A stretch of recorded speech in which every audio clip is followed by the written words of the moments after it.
Ganda nito, oh. Sana maging successful yung pagbebenta ko ng damit noon, ha? Mahal, ang dami nating ibebenta mamaya. Manifest natin na makabenta kayo, Nay, para makaahon na tayo sa kahirapan.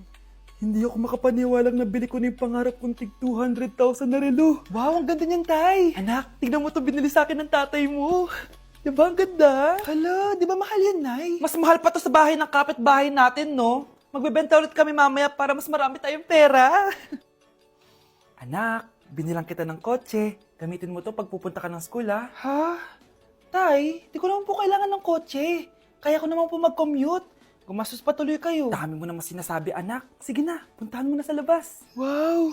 May sarili na akong sasakyan. Wow, ang ganda naman ng bagong kotse mo, Scarlett. Ay, salamat po. Hindi ka ba nagtataka, Scarlett, kung bakit ang bilis niyong yumaman? Galing yun sa pagbebenta ng damit nila, nanay. Ang dami na nga nila mamahaling gamit ngayon, eh. Sure ka ba? Na damit lang ang tinitinda nila? Nay, bumabagabag talaga sa isip ko kung bakit ang bilis nating yumaman. Ano ba talaga binibenta niyo ni tatay? Ano ka ba, anak? Malaki talagang kita sa pagbebenta ng damit. Pero, Nay, wala nang pero-pero. Hindi ka ba masaya, anak? Na mayaman na tayo? Na nabibili natin lahat ng gusto natin? Sige na, mag-aayos pa ako ng benta ko. Mahal, nakauwi ka na ba?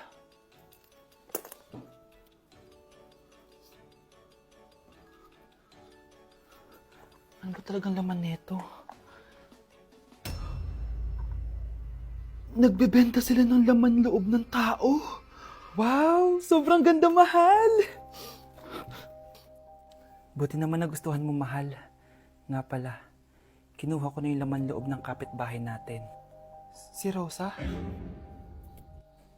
Malaki pera na naman to. Mahal, hindi dapat malaman ni Scarlett to, ha? Ano yun? Nasaan yung ledger? Nandito lang yung kanina. Ba't mo winala yung ledger, mahal?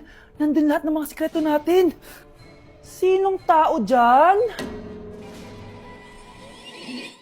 O anak, magluluto na ako ng ulam natin. Anong gusto mong ulam? Pinakbet? Ayoko ng gulay na. Ayoko yung pinakbet na yan.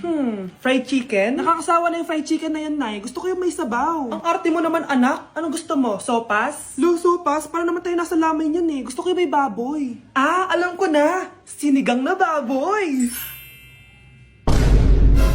Ano naman yan, anak, ha? Ba't dumidila-dila ka dyan? Di ba alam yun, Nay? Si Alden?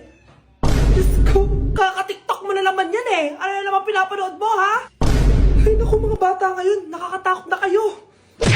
Kyle, anak. Uuwi yung mga kapatid mo. Talaga, Nay? Tagal kong hinintay ito. Grabe. Akala ko nakalimutan na nila tayo kasi successful na sila eh. Miss ko na sila. Tagal na din nung last na pumunta sila dito. O sige na, anak. Hintayin mo sila sa labas, ha? Maghahanda lang ako ng kakainin natin mamaya.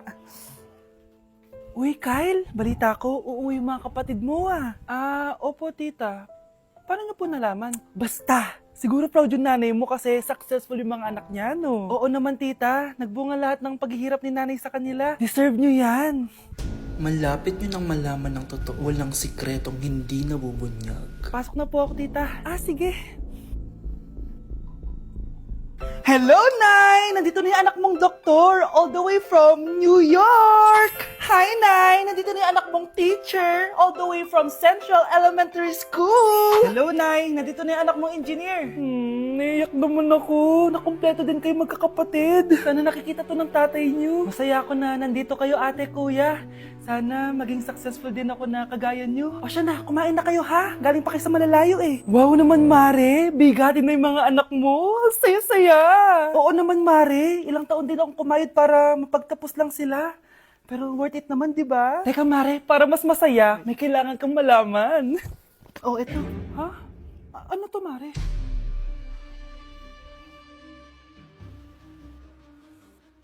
Nay, bakit po? Mga sinungaling kayo? Paano niyo nagawa sa akin to, ha?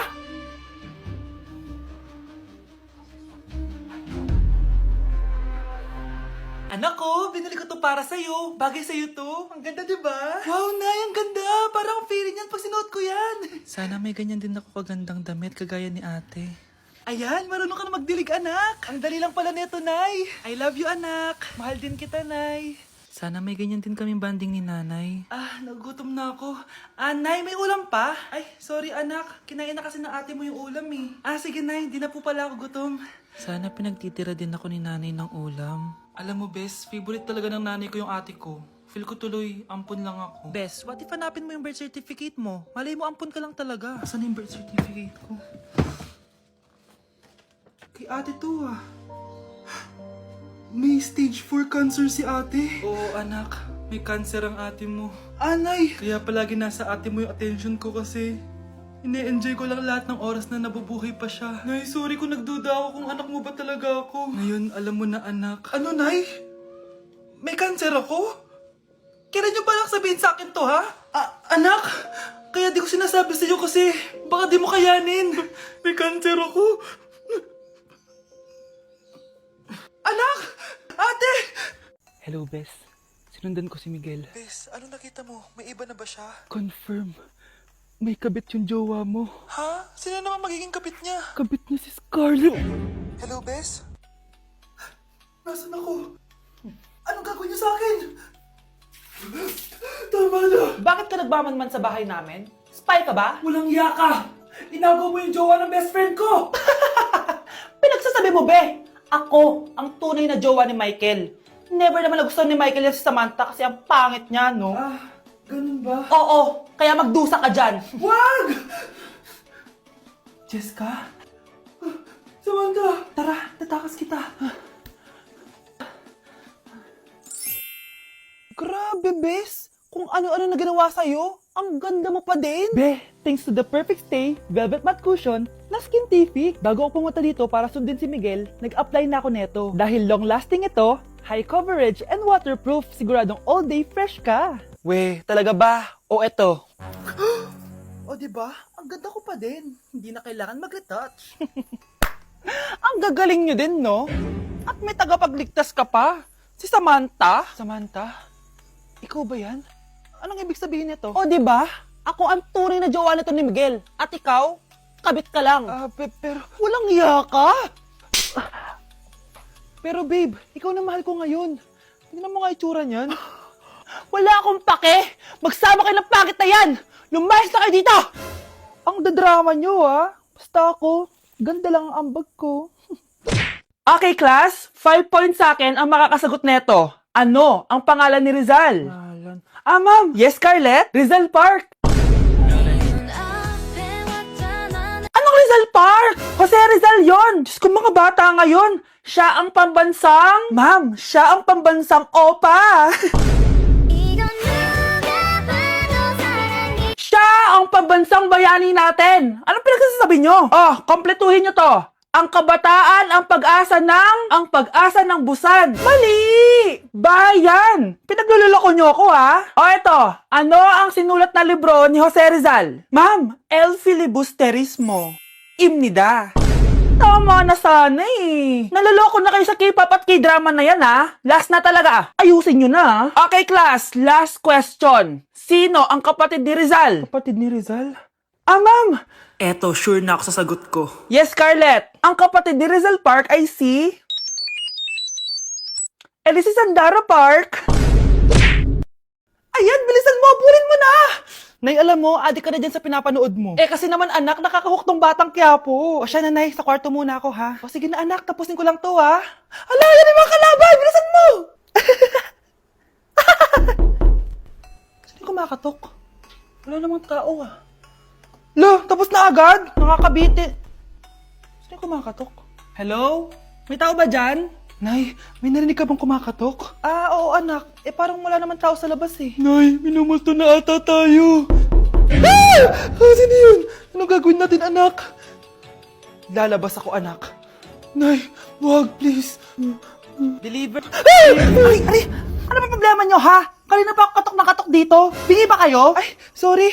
Ba't kasi gantong oras ka nagde-deliver eto. Pinapabigay ni Coco Martin. Totoo ba? Wow, Nay! Di ba pinapanood mo yun? Si Coco Martin? Unbox na natin, Nay! Uy, may pa-letter pa sa akin si Coco Martin. Siya pala may-ari nito, anak. Wow, ang dami nilang pinadala, Nay. Tamang-tama, anak. Madami tayong hugasin ngayon. Binyagan mo na to. Kaya kayo, abangan nyo na to dahil available na to sa TikTok Shop starting at 11:11. I-follow nyo lang ang @bida ng TikTok. O anak, bilisan mo dyan ha. Gamitin na natin to. Wow, ang bula! Tapos ang bango pa! Tapos ang mura pa! Kaya bida talaga sa bulsa! Grabe ang linis! Araw-araw ko nang gagamitin to! Nay, sorry. Napagastos ka pa tuloy sa pagpapa-hospital sa akin. Ano ka ba, anak? Nawala na nga sa akin yung kuya mo, di ba? Ayoko namang mawala ka din sa akin. Hello po, good morning. Dok, ano po balita? Makakalabas na po ba si Scarlett bukas? Ma'am, may good news po ako. Pwede na po lumabas si Scarlett bukas. Salamat sa Diyos! Hindi na ako magiging pabayang ina. Ayoko na maulit yung nangyari sa kuya mo. Nay, ano pala nangyari kay kuya? Hindi mo pa nakakwento sa akin yun. Ha? Bata pa yung kuya mo, anak, nung nawala ko siya sa palengke. Mare, magkano tong sitaw? 50 na lang sa'yo, Mare. Ang mahal naman, Mare. Pwedeng 20 na lang to. Mga laruan ba yun? Ang ganda nun na. O siya, sige na. Kumare naman kita eh. Ayun yung gusto ko sa'yo eh. Tara na, anak. Anak, anong lugar na to? Nasaan yung batang yun? Nasaan na si nanay? Nay! Anak! Ate, may nakita po kayong bata dito? Ay, wala po akong nakita eh. Nasaan na ba yun? Anak! Simula noon, hindi ko na nakita yung kuya mo, Scarlett. Hanggang sa may pumuntang pulis sa bahay natin. Ang sabi nila, patay na daw siya. Grabe naman yung nangyari kay Kuya Nay. Ang lungkot naman po pala nung nangyari sa kuya ni Scarlett. Sige na po, ma'am. Kailangan ko pa pong bisitahin yung mga ibang pasyente. Sige po, Dok. Salamat po. Anak, ang importante, makakauwi ka na bukas. Opo, Nay. Makakapag-thirst trap na ako ulit.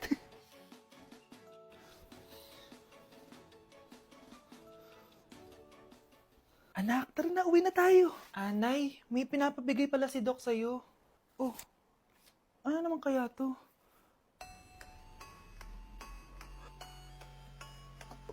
Paano nangyari yun?